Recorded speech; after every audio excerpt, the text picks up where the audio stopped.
Buongiorno a tutti amici di Matto Scacco, continuiamo la nostra serie di partite giovanili di Carsten. Questo è il terzo video, ti lascio qui il link per vedere la puntata precedente.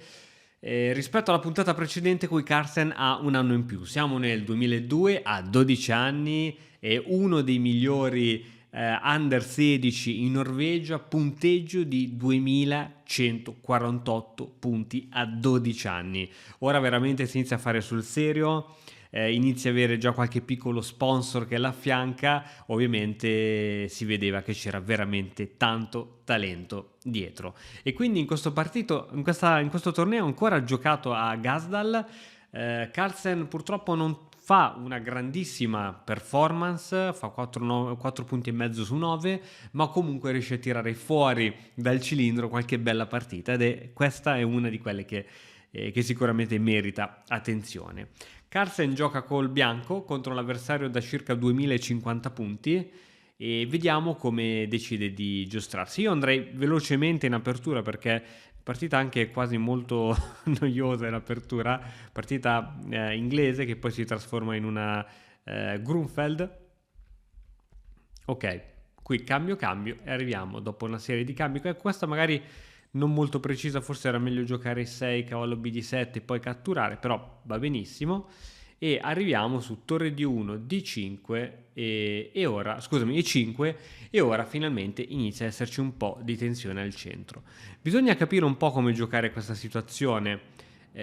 Sembra che vada bene, no? Catturare qui il pedone perché a quanto pare il nero non può ricatturare perché altrimenti poi perderebbe la regina. In partita Carlsen gioca D5 e anche questa merita attenzione, ma vediamo se veramente questa mossa non si poteva fare, perché per esempio cavallo, torre per regina, il bianco guadagna subito la regina, ma attenzione che c'è la mossa intermedia, cavallo per F3, scacco, cattura obbligata e alla fine dei cambi il nero sta un pochino meglio perché ha una qualità in più, quindi insomma qui sarebbe meglio il nero, motivo per cui la mossa della cattura del pedone D5 non si può fare. Carlsen gioca D5, in partita viene giocata E4 ma merita una piccola considerazione anche magari cavallo B6, no? Sembra una mossa che crea problemi. Sì, crea problemi fino a un certo punto perché qui c'è l'interessantissima controgioco, no? Della cattura del pedone in C6 con tempo sulla donna e qui il bianco non ha assolutamente nulla da temere. Motivo per cui in partita il nero decide di giocare E4 contrattaccando sulla donna. Adesso una serie di cambi e qui il nero ha scelto di sacrificare praticamente volontariamente un pedone, cambio, arriviamo alla fine dei cambi in questa posizione con donna B6. Carlsen ha un pedone in più, il pedone è sull'ala di re, ma il nero ha un grande compenso e questo compenso è dovuto dall'attacco su B2 e sulla difficoltà da parte di Carlsen di completare il proprio sviluppo. Che cosa vorrebbe fare il bianco idealmente? Vorrebbe giocare un alfiere D2 e un alfiere C3 e cambiare così il proprio alfiere brutto con questo alfiere che sta dando grandi grattacapi e quindi cercare di alleggerire un po' la situazione. Arriva donna di 3 e ora il nero qui deve fare qualcosa, deve probabilmente mettere le torri su colonne insomma semiaperte o aperte. Qui decide di giocare F5. È interessante magari cercare di capire se si poteva catturare questo pedone, ma questa domanda ce la poniamo alla prossima mossa. F5 non è una mossa corretta. Perché non è una mossa corretta? Perché indebolisce parecchio il re. Ok, ce la farò cancellare queste frecce, ok. Indebolisce parecchio re perché una spinta come F5 rende questa diagonale debole e lo vedremo anche più avanti nella partita, il bianco potrà giocare su quella diagonale magari dando qualche scacco con la donna. Alfiere in D2 e adesso qui veramente il nero deve chiedersi se qui si può giocare qualcosa oppure no. Prima c'era subito torre B1, non conveniva, ma adesso si può catturare. Bene, allora analizziamo entrambe le catture, sia quella di alfiere sia quella di donna. In caso di cattura di alfiere purtroppo non funziona perché c'è semplicemente questa e poi c'è qualsiasi cosa, c'è alfiere C3, penso che qualsiasi cosa vada bene. E sulla cattura di donna c'è sempre torre B1 È vero che il nero può prendersi un altro pedone, ma è anche vero che se il bianco riesce a scendere in settima traversa con questa torre e magari riesce a scendere anche con questa e a fare quelle che Niccolò Napoli ama chiamare le torri gorilla, è un problema perché due torri raddoppiate in settima traversa sono pressoché inarrestabili. Quindi il nero non se la sente di andare in questa variante, motivo per cui chiede subito un alleggerimento della posizione, che al bianco sinceramente non dispiace. Torre in A in D1, cambio con scacco, ecco la famosa diagonale debole che inizia a farsi sentire, re in H8 e adesso alfiere C3.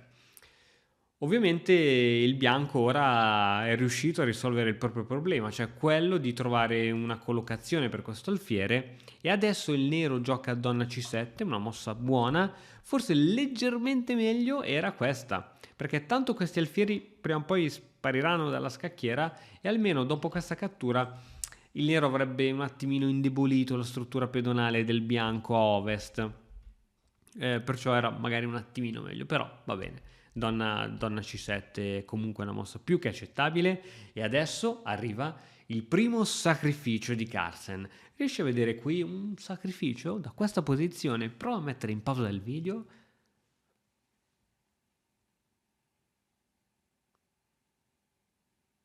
Ok, e il sacrificio c'è, c'è come? È torre in D4. Ok, ovviamente il nero non potrà mai prendere questo, altrimenti arriva il matto subito, o per parare il matto dovrai interporre davanti la regina e perdi la regina. Quindi l'idea è essenzialmente quello di riuscire a portare la torre in quarta traversa, dove potrà poi muoversi in una delle colonne. Si potrà muovere anche sulla colonna C, per poi andare in settima, insomma ci sono tantissime idee a questo punto.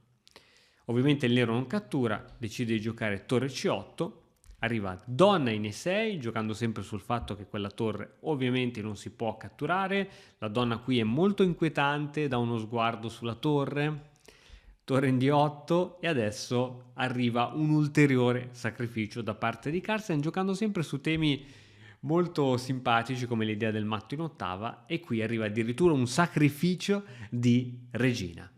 Attenzione, regina in F7.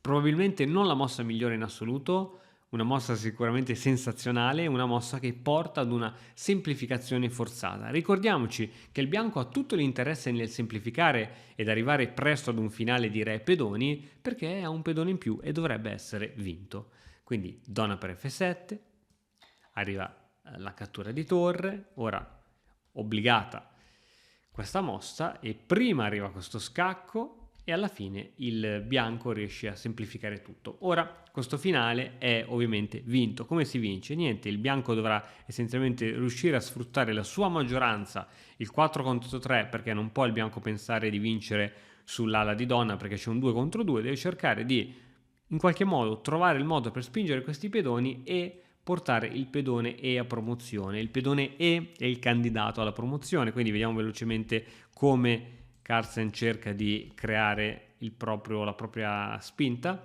Qui addirittura cerca di rimuovere questo pedone affinché, in modo tale da avere due pedoni pronti ad essere spinti, quindi un'ottima tecnica, cattura, e adesso qui si può scegliere di catturare, oppure no, perché scacco, qualcosa bisogna fare.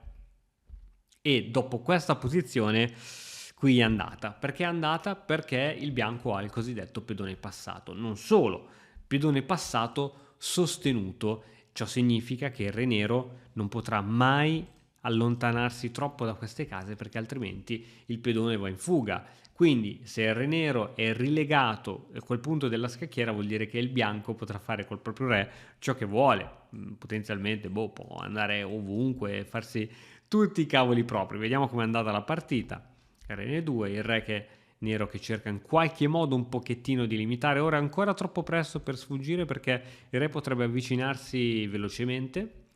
Ora arriva praticamente a una situazione di zugzwang dove praticamente il nero non ha più mosse disponibili. Questa sarebbe l'unica mossa del nero che ha a disposizione, e a questo punto sono veramente terminate le mosse del nero. Qui ovviamente anche il bianco non può permettere di perdere troppa posizione, quindi arriva questo sacrificio di pedone, il re nero viene allontanato e a questo punto il re bianco riesce a catturare questo pedone, probabilmente con tutta probabilità si catturerà anche quello e si assicura la promozione o di uno o di tutti e due i pedoni, ed è su questa posizione che il nero abbandona. Quindi è stata una partita molto tranquilla, lineare, dove i giocatori hanno fatto le mosse che bisognava fare in quella posizione, con qualche piccola sbavatura da parte del nero. La prima sbavatura non è stato tanto questo dare questo pedone a questo punto, perché qui secondo me il nero comunque ha compenso per la buona attività dei propri pezzi, per la difficoltà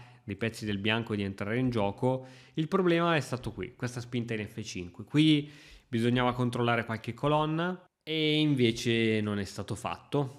Quindi qui insomma la partita, poi nel momento in cui il bianco ha risolto il proprio problema di dover sviluppare l'alfiere eccetera, qui c'è poco da fare. Ottime mosse, qui sono state tutte ottime, e qui Carlsen riesce a trovare questa bellissima mossa che porta poi a semplificazioni praticamente forzate, e questo finale, come ben sappiamo, è vinto. Bene ragazzi, allora prima di salutarvi vi voglio ricordare che sull'Accademia fino al 10 di novembre è in offerta di lancio il corso sul come battere la difesa siciliana a cura del candidato maestro FIDE Luca Ballotti, un corso veramente ben fatto con PGN da scaricare, da studiare, da stampare, e tenetevi forte, tenetevi veramente molto forti, perché ci sono grandi novità in arrivo in casa Matto Scacco, ma noi ci aggiorniamo ovviamente presto con un altro nuovo video. Un caro saluto e alla prossima, ciao!